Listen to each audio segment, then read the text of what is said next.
네, 안녕하세요. 서쌤입니다. 기계 요소 파트 첫 번째, 재료의 강도와 변형입니다. 요소 파트와 기계 재료 파트는 한 과목에 되어서 10문제씩 출제가 되는 경향이 있습니다. 그래서 참고하셔서 공부하시면 되겠습니다. 기출문제 분석을 토대로 중심적인 내용을 강의하겠습니다. 기계설계 기초라고 해서 단위계를 먼저 보는데요. 국제적으로 통일한 단위 체계를 사용합니다. 그래서 길이 같은 경우에는 미터를 사용하고요. 질량은 보통 킬로그램, 그리고 시간은 세크라고 하는 초 단위를 사용하고요. 그리고 많이 사용하는 게 힘의 단위죠. 뉴턴. 그리고 압력의 단위, 응력을 압력으로 표현하죠. 파스칼로 표현합니다. 얘를 굳이 이렇게 바꾸면, 환산하면 제곱 뉴턴 퍼 제곱밀리미터 이렇게 표시할 수가 있습니다. 그리고 하중의 종류, 힘의 종류에는 이렇게 방향에 따라서 분류하는 가지수가 있는데요. 인장하중은 재료를 당기는, 늘어나게 하는 하중을 이야기하고요. 압축하중은 재료를 누르는 하중, 전단하중은 재료를 자르는 하중이죠. 가위로 자르는 하중을 이야기하고요. 굽힐 때는 굽힘 하중이 나오고, 서로 걸레를 이렇게 쥐어 짤 때 나오는 게 비틀림 하중이죠. 이렇게 여러 가지 하중의 종류가 있습니다. 이 하중이 걸리는 속도에 따른 분류가 있는데요. 크게는 정하중과 동하중으로 나타냅니다. 지금 앞에서 보았던 인장하중, 압축하중, 전단하중 같은 경우는 이 정하중에 속하는 하중들이고요. 시간에 따라서 변하는 동하중이 있습니다. 그래서 불규칙하게 진동이 변화하는 하중을 변동하중이라고 하고요. 그리고 반복적으로 진폭이 일정하게 주기적인 규칙을 가진 하중을 반복하중이라고 합니다. 그리고 크기와 방향이 계속 변화하는 하중을 교번하중, 같은 말로 양진하중이라고 하고요. 그리고 단시간에 탕 때리듯이 충격적으로 작용하는 하중을 충격하중이라고 합니다. 문제에서는 반복하중을 묻는 내용과 그리고 교번하중을 묻는 내용이 출제가 되었었습니다. 하중의 분포 상태에 따라서 한쪽으로 집중해서 걸리는 하중을 집중하중이라고 하고요. 고르게 분포해서 걸리는 하중을 분포하중이라고 합니다.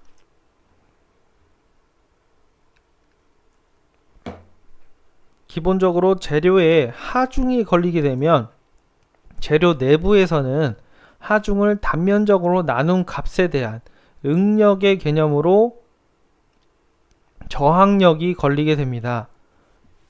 저항이라는 건 힘인데요. 어떠한 기준점을 가지고, 극히 점에 해당하는 기준점을 가지고 하중이 걸리지만 실제 내부에서 바라보면 이 재료의 전체적인 곳에서 힘을 받게 되는 것이죠. 그래서 이 전체적인 곳에서 힘을 단면적으로 나눈 값을 응력이라고 하고 시그마로 나타냅니다. 그래서 A분의 P라고 하는 응력 값이 나오게 되는 것이죠. 이 응력 값은 압력의 개념과 비슷합니다. 그래서 재료에서는 이 응력을 더 중요하게 생각을 하는 것이죠.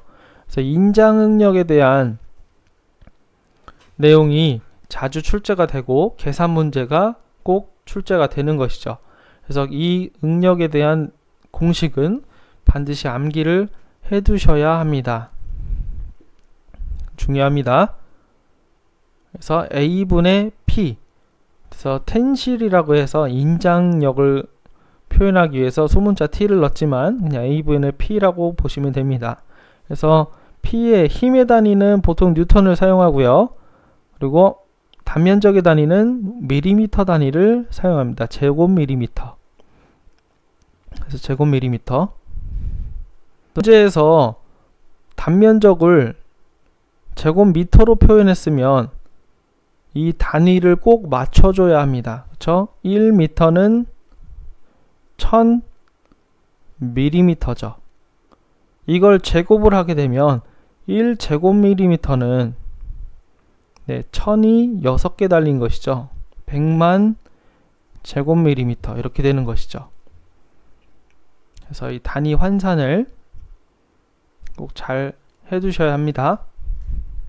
압축응력도 마찬가지죠. 압축응력도 인장응력과 마찬가지인데 네, 계산식은 같습니다. 계산식은 같지만 힘이 작용하는 방향이 다른 것이죠.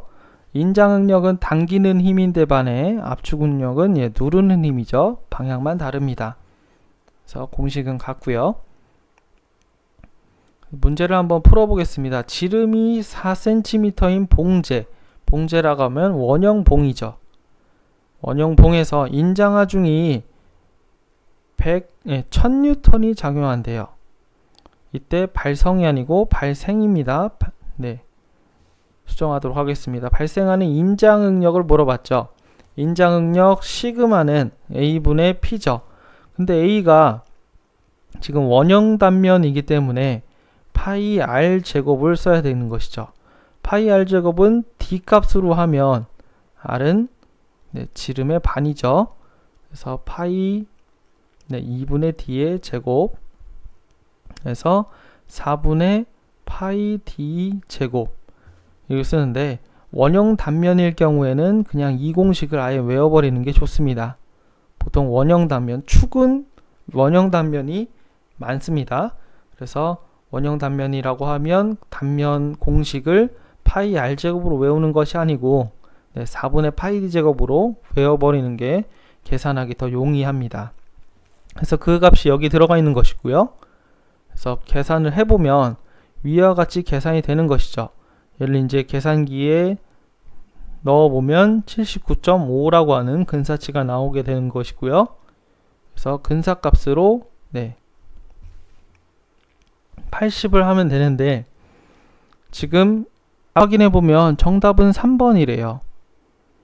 그래서 이렇게 실수가 나올 수 있다는 얘기죠. 단위를 확인해야 됩니다. 꼭 단위를 확인해 보셔야 합니다. 지금 지름의 단위는 센티미터의 단위예요. 그리고 힘의 단위는 뉴턴이에요. 그래서 위에가 A분의 P라고 했을 때 단위가 뉴턴의 단위고 밑에가 센티미터, 제곱 센티미터의 단위죠. 그러면 뉴턴 퍼 제곱 센티미터 이 단위가 맞는 단위죠. 그렇죠? 그러면 정답은 3번이 되겠죠. 4번이 아니고요. 그래서 단위 환산을 꼭 염려를 해 두셔야 합니다.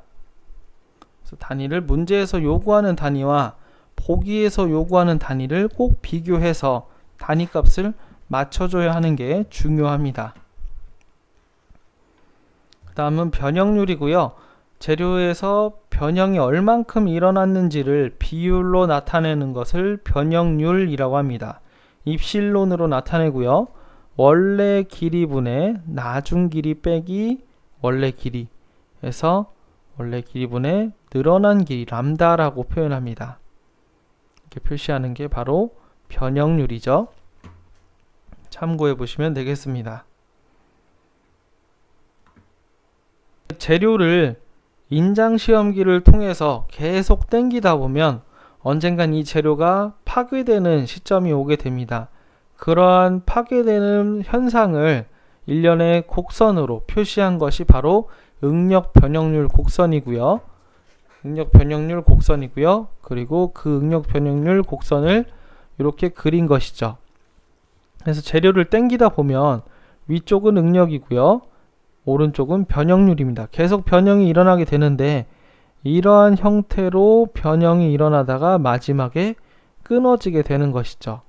그때 여기 2점 가장 응력이 커지는 순간, 이 커지는 순간이 중요합니다. 이 커지는 순간 재료가 가장 많이 버틸 수 있는 응력의 최대치를 이야기하는 것이죠. 이 응력의 최대치가 바로 극한 강도입니다. 극한 강도. 재료가 견딜 수 있는 최대의 응력, 그 재료가 버틸 수 있는 최대의 힘을 이야기하는, 압력을 이야기하는 것이죠. 그래서 인장 강도라고도 하고 극한 강도라고도 합니다. 같은 말입니다.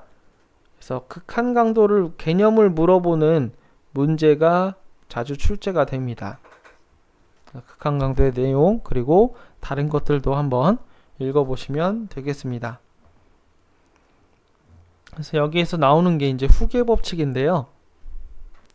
후크라는 사람이 이 인장강도 실험을 하면서 이러한 법칙을 만들어낸 것이죠.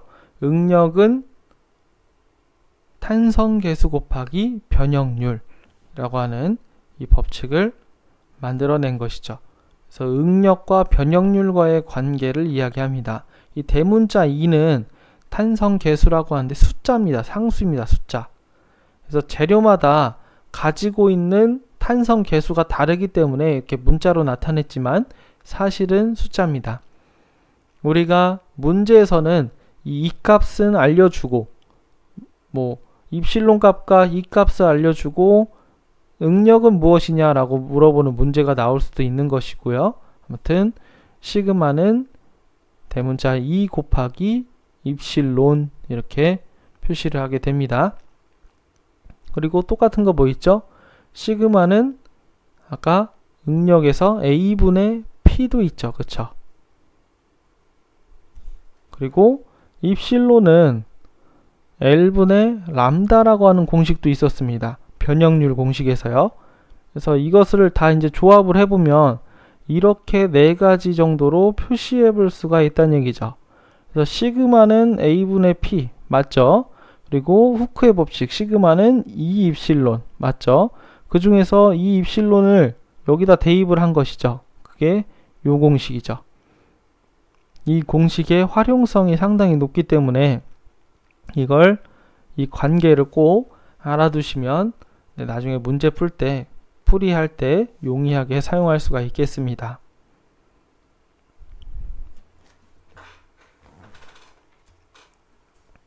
그 다음 안전율이라는 게 있는데요. 우리가 재료를 사용할 때 그 재료가 버틸 수 있는 가장 최고 강도가 인장 강도, 극한 강도라고 했습니다. 그거보다 더 낮은 곳에서 재료 이제 소성 변형이 일어나는 시점이 항복점을 기준으로 하는데요. 이 항복점을 기준으로 해서 항복점보다는 조금 낮아야겠습니다. 여기서부터 이제 소성 변형이라고 하는 변형이 계속 남게 되는 변형이 생기기 때문에 소성 변형을 일어나지 않게 하는 범위 내에서 재료를 사용해야겠죠. 그래서 그 허용 응력, 그래서 이 재료를 사용할 수 있는 허용 한계치를 허용 응력이라고 하고요. 주로 사용하는 응력의 범위를 사용 응력이라고 합니다. 예를 들어서 망치가 이렇게 있다고 할 때 100이라고 하는 강도까지 버틸 수가 있어요. 근데 30 정도에서 변형이 계속 남는 소성변이 남는 항복점이 여기 있단 말이에요. 항복점. 그러면 우리가 사용할 때는 당연히 100까지 쓰면 망치가 깨져버리겠죠. 0부터 100까지 있을 때 힘을 0부터 100까지 사용한다고 했을 때 최대 30 이하로만 사용하게 허용하는 것입니다. 이때 사용하는 이제 개념이 허용 응력인 것이고요. 사용 응력은 0부터 30 전까지는 내가 마음대로 사용할 수 있겠죠. 부서지지 않고 변형이 일어나지도 않게. 그래서 설계를 할 때는 이 사용 응력을 항복점 이하로 맞추는 것이 안전하다는 이야기죠. 그래서 사용 응력과 허용 응력의 개념을 이제 설명을 해드렸습니다. 이 안전율은 재료의 설계상 허용 응력을 정하기 위해서 사용하는 개수입니다. 그래서 안전율이라고 하는 건 기준 강도, 인장 강도를 이야기합니다. 인장 강도를 허용 응력으로 나눈 값을 이야기합니다. 안전율을 계산하는 문제가 가끔 출제가 되는데요. 그래서 안전율 S는 허용 응력분의 기준 강도, 극한 강도, 인장 강도 같은 말입니다.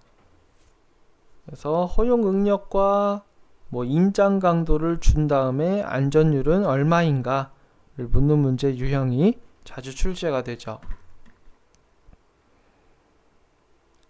다음 피로 한도입니다.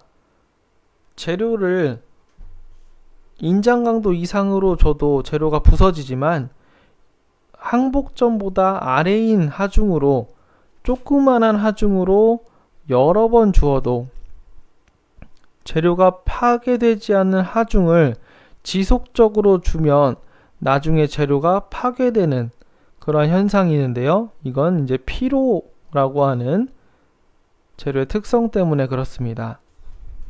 표를 한번 보시면 응력이 100에서 부서지는 극한 강도가 100인 재료가 있는데 그거보다 낮은 하중, 낮은 응력 10 여기가 한 14 정도 된다고 하면 14 정도의 힘을 계속 주게 돼요.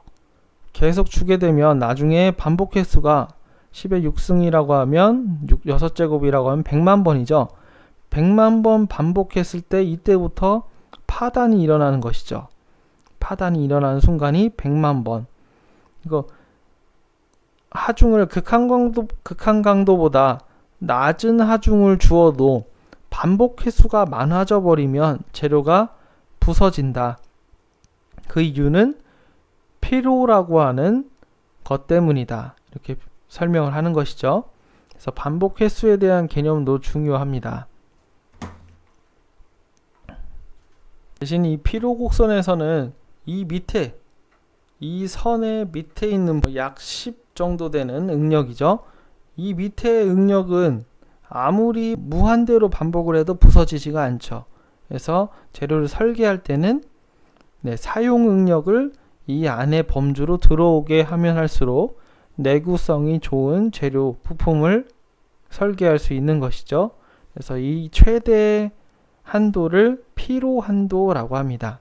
반복 횟수를 무한대로 해도 파단되지 않는 응력의 최대점을 피로 한도라고 합니다. 피로 한도의 개념도 한번 봤고요. 그래서 이렇게 파손되는 여러 가지 이론이 있습니다. 그래서 부품을 재료를 선택해서 설계를 할 때 결국에는 어떤 힘에 의해서 재료가 내구성을 잃고 파괴가 되는데 그런 파괴되는 이론들이 이렇게 4가지 정도가 있습니다. 그래서 최대 주응력설, 최대 전단응력설, 내부의 주응력, 응력들이 항복 강도와 같아지거나 넘어갈 때 재료가 파단된다. 그게 바로 최대 주응력설이고요. 아니다. 내부의 최대 전단응력이 같아질거나 높아질 때 그때 재료가 파단된다라는 게 최대 전단응력설. 이런 여러 가지 설들이 있는데 이러한 설들 중에 이 2가지가 시험 문제에 자주 출제가 되죠. 그래서 한 번씩 읽어보시면 도움이 되겠습니다. 그리고 크리프 현상도 한번 확인해 보시고요. 열 응력은 열에 의해서 재료 팽창이 발생해서 재료의 변형이 오는 것을 그리고 응력이라고 하는 것이죠.